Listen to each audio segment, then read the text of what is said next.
is unaccounted for. He must still be up in the lab, up there. Where's that fire coming from? The lab, that's where it all started. It's full of toxic fumes. See if we can get there from inside.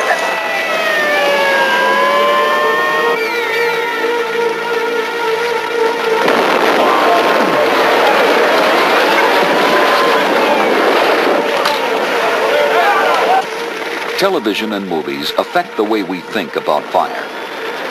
How often have we seen a Hollywood hero rescue a fire victim trapped by a blazing inferno? We witness these acts of Hollywood bravery and mistakenly believe that we could do the same. But in a real fire, there's no special effects crew standing by to raise and lower the flames or magically remove the smoke.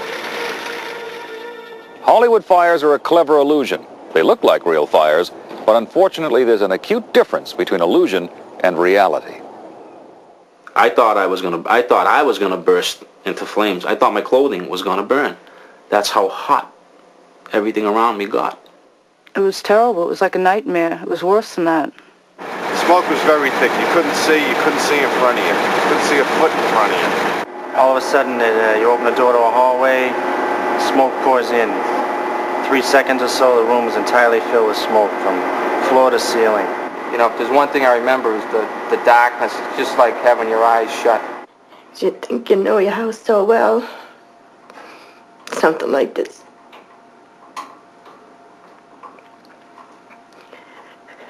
Something happens. I don't know what it is, whether it was smoke or what.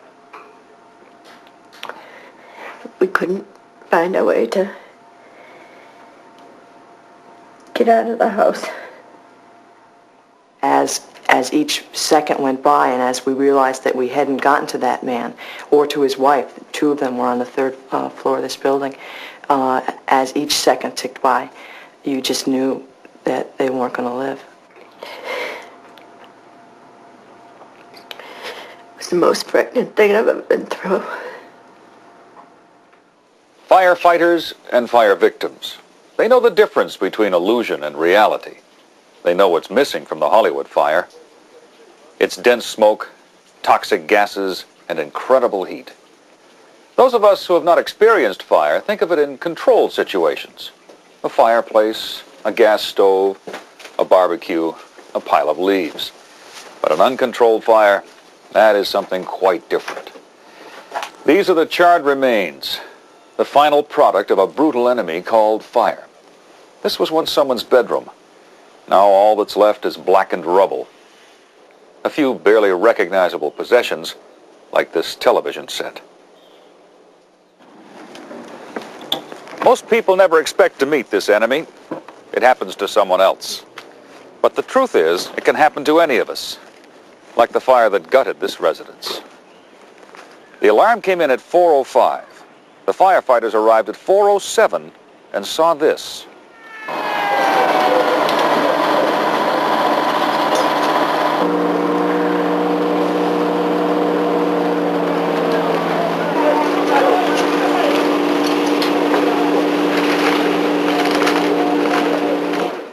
Firefighters call the type of fire that destroyed this house a structural fire, a rather dispassionate description of a most deadly occurrence. A fire in a building is relentless. It destroys, injures, and kills, spurred on by dynamic forces that most people don't know about or understand. What happened to the people who lived here? Our news footage tells their story. 2 people were trapped when this home burned. Although the flames never reached them, the heat and toxic smoke did. Firefighters discovered them unconscious and carried them outside to safety. They were rushed to nearby hospitals where they were listed in critical condition. In the United States, fire is one of the leading causes of accidental death, claiming approximately 6,000 lives and causing over 30,000 injuries annually. What's more, over 900,000 homes, businesses, and other occupied buildings are involved each year in fires.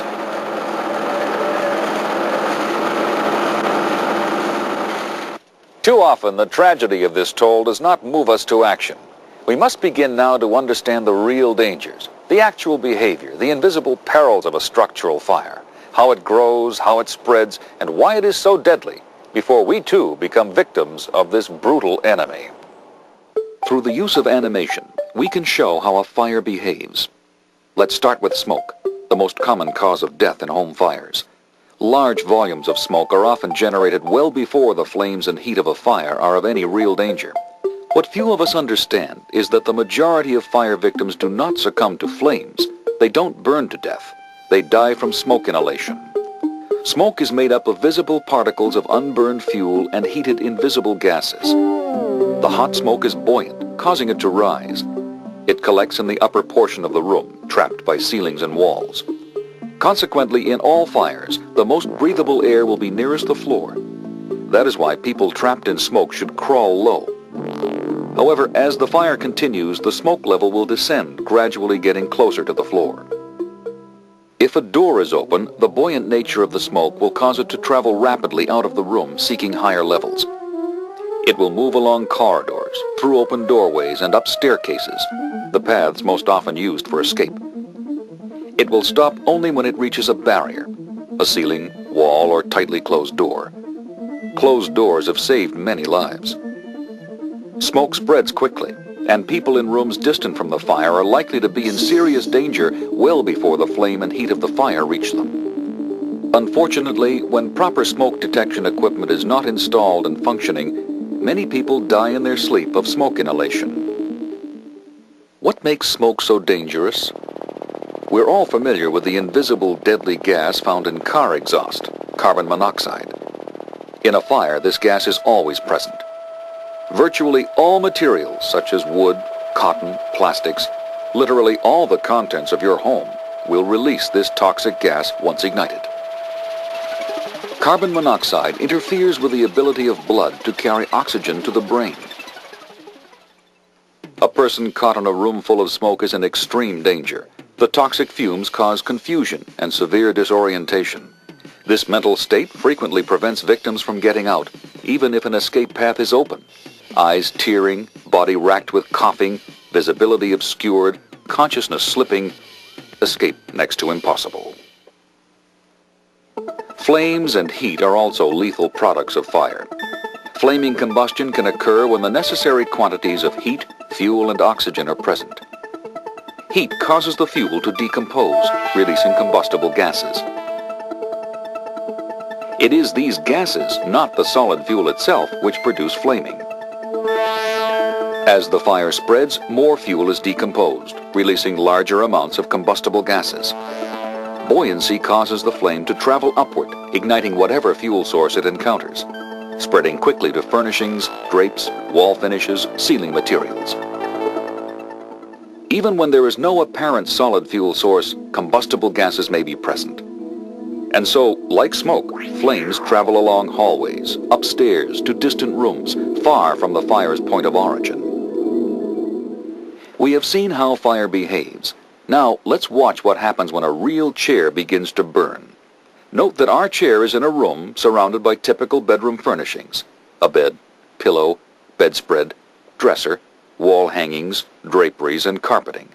Although this room has been constructed in a test facility, all its contents were purchased at consumer outlets. Their response to fire is similar to the furnishings in your home. An electric coil, acting like a carelessly dropped cigarette, is heating this upholstered cushion, causing smoldering.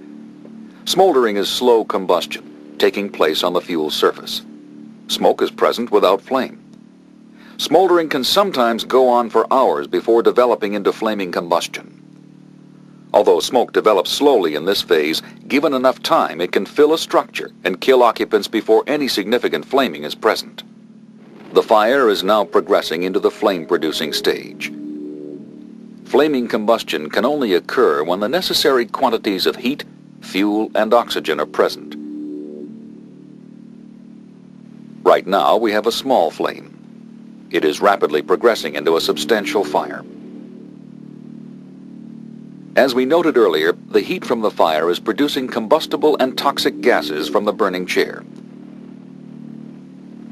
A smoke detector has been placed just outside the room. The fire has now given off enough smoke to activate the alarm, telling occupants to make an immediate escape. The buoyant nature of the gases released from the burning chair causes the flame to spread upward. Heat from the rising flames quickly ignites the draperies en route to the ceiling. The temperature at the ceiling above the chair is now 570 degrees Fahrenheit, 300 degrees Celsius. If a residential sprinkler had been placed 8 feet diagonally from the corner, it would now activate, sounding an alarm and discharging water. Fire damage would be confined to the chair and curtains. The buildup of smoke and its toxic gases has now thickened into a hot, dense cloud in only 70 seconds since the first appearance of flame. This mushrooming cloud of hot, thick smoke and gas begins to act like a space heater, radiating heat downward. The paint and wall finishes, the furniture, paper, fabric, wood, and plastics in the room are beginning to decompose from the blistering heat. And as they decompose, they contribute to the buildup of toxic and flammable gases. The smoke level continues to descend and is now 4 feet above the floor. The temperature at the floor has reached 212 degrees Fahrenheit, the boiling point of water. The huge quantities of smoke have now almost filled the room. The flow of hot air and radiant heat from the layer of smoke have combined to raise the temperature of everything in the room. The carpeting and other furnishings are now so hot that they are ready to burst into flame. And then, flashover. Every flammable object in the room has almost instantaneously ignited. The combustible gases from the decomposing furniture are being consumed by fire. The room itself is an inferno. From a tiny flame on a chair to a room totally involved in fire took only 2 minutes.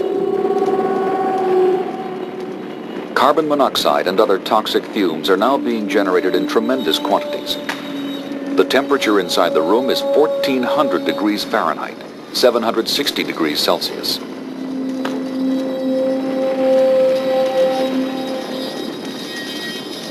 A room that flashes over becomes like a furnace unable to contain the heat it is generating, unleashing incredible flame, heat, and toxic gases throughout a building.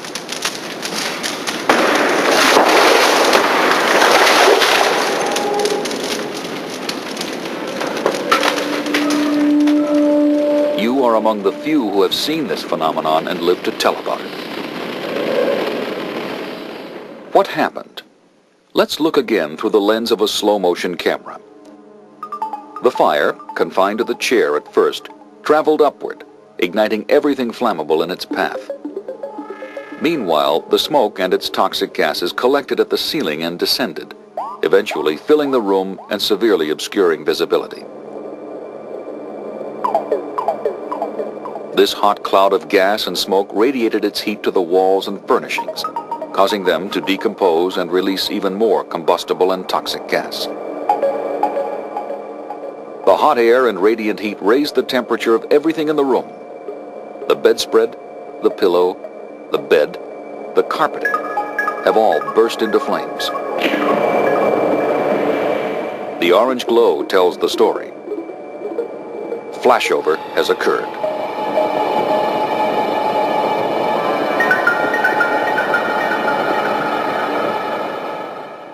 What you just saw, of course, was a laboratory demonstration.